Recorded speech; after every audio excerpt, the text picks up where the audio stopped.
Muito boa noite a todos. Mais uma vez estamos aqui hoje reunidos para mais uma conferência interdisciplinar da Economia da Associação Nacional Interdisciplinar da Economia Social. Hoje contamos com um painel muito peculiar e com um tema ainda mais peculiar. O tema hoje da nossa conferência é a interdisciplinaridade na co-construção de políticas públicas na área da saúde. E para este tema belíssimo, contamos com a presença da Sra. Vereadora da Câmara Municipal de Leiria, a doutora Ana Esperança, responsável pelo Pelouro da Saúde e do Ambiente. Contamos também com o Dr. Rui Passador, que é médico de saúde pública no ACS Pinhal Litoral. E contamos com o Dr. Nuno Rama, que é cirurgião e diretor clínico do Hospital Dom Manuel da Guiar, da Santa Casa da Misericórdia de Leiria. Em nome da Associação, agradecer aos três a disponibilidade. Alguns estão de férias, outros estão a trabalhar, mas é sempre necessário agradecer o pouco tempo que existem dentro das vossas áreas de atuação para partilharmos aquilo que achamos que devemos partilhar em prol da comunidade e principalmente deste contexto pandémico sem precedentes. Não sei se... Doutora, força, antes de iniciarmos, dou-vos a palavra.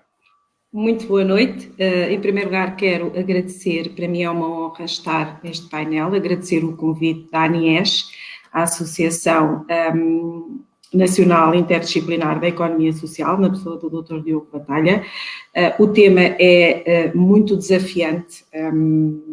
Estamos na altura certa para fazer este ponto de situação. Eu não diria que podemos fazer um balanço, porque os balanços fazem-se no fim e esta história toda que nos apanhou e que nos assolou está longe de ter um fim, mas quero-lhe agradecer muito. Estou aqui no meio de três homens, qual deles o mais reconhecido, e portanto para mim é uma honra estar aqui no meio de dois ilustres médicos, o Dr. Diogo, de uma instituição que eu muito prezo e que faz parte, de facto, desta interdisciplinaridade que a Câmara tem manifestado e, portanto, muito obrigada.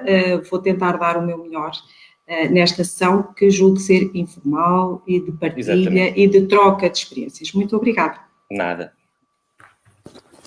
Boa noite a todos, agradeço imenso este convite, é um prazer ter estes ilustres companheiros, a doutora Ana, o Dr. Nuno Rama, grande amigo, e o Dr. Diogo Batalha. Claro que vou também aqui tentar provocar aqui alguma discussão, porque isto também é importante que se faça, para que todos no final saímos daqui com, pelo menos com uma opinião definida sobre este problema da Covid e a sua relação e as implicações que tem na comunidade. Muito obrigado mais uma vez pelo convite. Boa noite a todos também.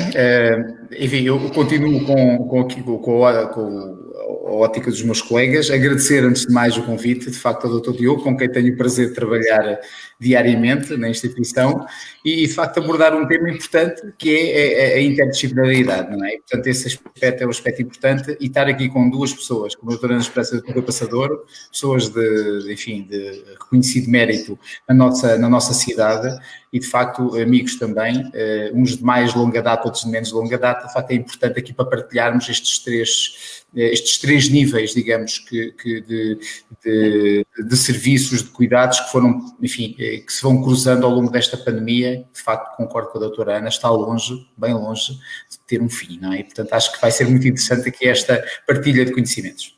Muito obrigado. Muito bem. Obrigado aos três e vamos então iniciar esta nossa maravilhosa conversa. Nós sabemos que os contextos da história da humanidade colocaram-nos em situações limite e levaram-nos a novas aprendizagens, à reconstrução e principalmente a uma reconfiguração. Esta mudança tornou-se inevitável à luz deste contexto pandémico sem precedentes.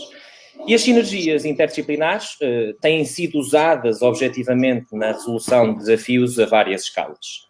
Com o conhecimento a passar por um processo de construção a par com o desenrolar dos acontecimentos, foi muitas vezes difícil tomar decisões com base em evidências viáveis. Portanto, a prova que, de facto, há um ritmo atroz de que em ciência e também hoje na prática a verdade de hoje não será, de facto, a verdade de amanhã.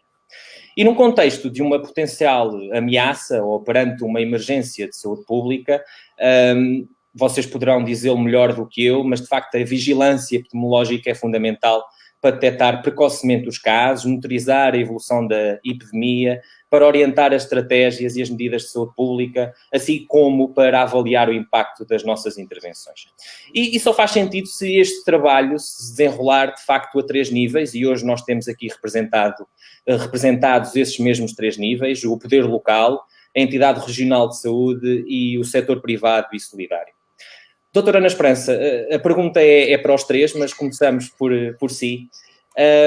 Dentro de cada um destes níveis, neste caso em relação ao poder local, quais são as primeiras aprendizagens que a doutora retira, não só do trabalho interdisciplinar fantástico que o município tem feito, não só com as entidades de saúde, com outras entidades, com as organizações que estão na linha da frente, mas também refletirmos sobre aquilo que é a efetividade da sinergia criada entre estes níveis de decisão, de supervisão e de execução ao combate à Covid-19.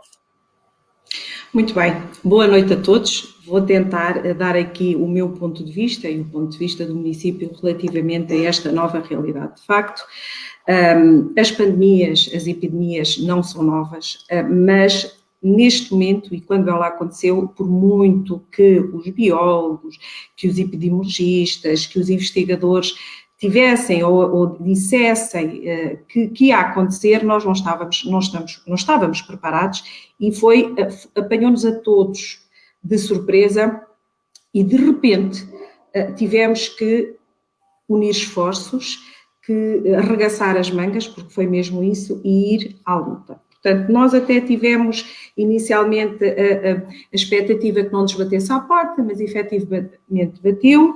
E rapidamente, e em termos de município, o que é que eu acho que foi importante e que foi crucial? Nós em Leiria temos, felizmente, olho que só agora é que eu tive a real noção do trabalho que tinha sido feito para trás em Leiria. Leiria pode orgulhar-se, e estão aqui bons exemplos disso, de ter uma estreita relação entre as entidades. Ou seja, há um caminho que foi feito sem nós sabermos que era feito com este objetivo desta epidemia, porque ninguém sabia desta pandemia, mas Leiria sempre teve essa boa prática, acho eu, e agora refletiu-se, que foi um estreitar de relações entre entidades. E, portanto, rapidamente, e estou a falar quer no setor público, quer no setor privado, rapidamente nós tivemos esta capacidade de, perante um problema, o que é que nós vamos fazer? Pegar nos telemóveis, que tem sido, houve uma vez o Politécnico de Leiria,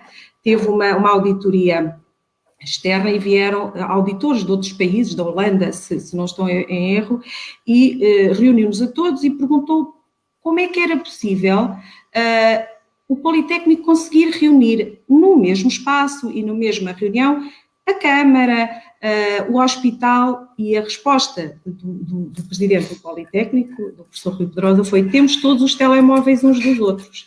E eu acho que isto exemplifica bem a nossa realidade. E, portanto, com um simples telefonema, nós estamos à distância do ACES Pinhal Litoral, da Unidade de Saúde Pública, que de facto aqui é importante e tem que se lhe tirar o chapéu. Tem sido um esforço, uma corrida contra o tempo, decisões às vezes que têm que ser tomadas na hora, e nós temos essa capacidade de nos sentar. Houve reuniões ao sábado ou ao domingo, quando surgiram as situações, que reuniram Segurança Social, Hospital, ACES, com todas as particularidades, porque não vamos aqui querer dizer que estas instituições estão todas oleadas e não, mas tiveram esta capacidade de se unirem, de se juntarem, de esquecer diferenças e de pensar, não, qual é o nosso foco? O nosso foco, e uma coisa muito importante, o nosso foco é a comunidade, o nosso foco é a nossa população e, portanto, vamos à luta.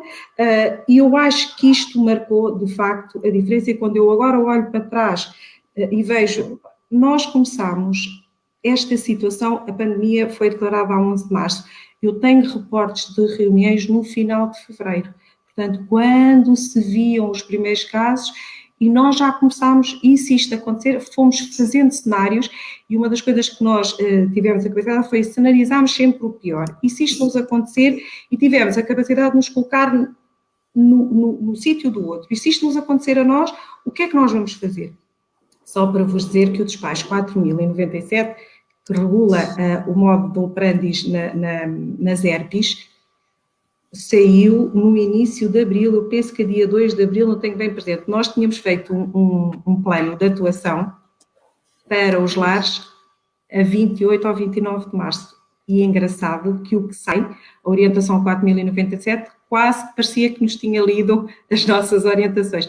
Isto só para tentar perceber o que nós jogámos aqui. E isso só foi possível porque havia um trabalho, não pensei que foi o estalar dos dedos que fez com que todas as instituições se unissem. Não, havia já um trabalho, havia já um caminho percorrido que criou, acho que é importantíssima a comunicação entre as pessoas.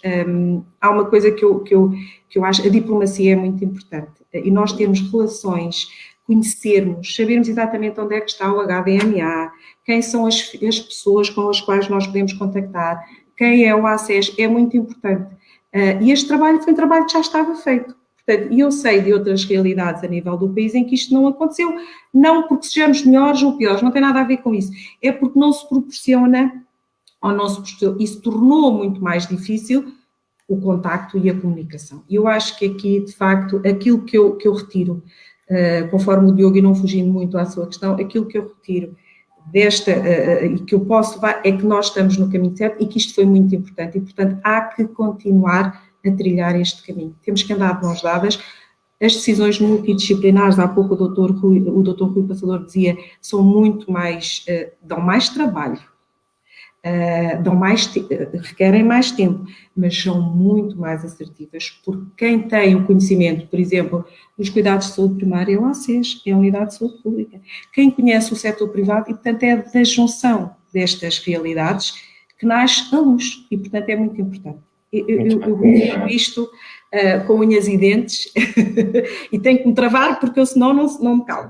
Não, mas de facto então a cidade de Leiria já tinha por si só aquilo que é chamada uma prática interdisciplinar que vai dar muito jeito àquilo que foi o desafio da Covid-19, ou seja, era algo que já estava implementado entre entidades, entre vários stakeholders, que permitiu uma resposta eficaz e muito precocemente àquilo que seriam as diretrizes emanadas a nível nacional. Foi essa realidade que permitiu, de facto, nós interligar estas sinergias todas para responder de forma correta.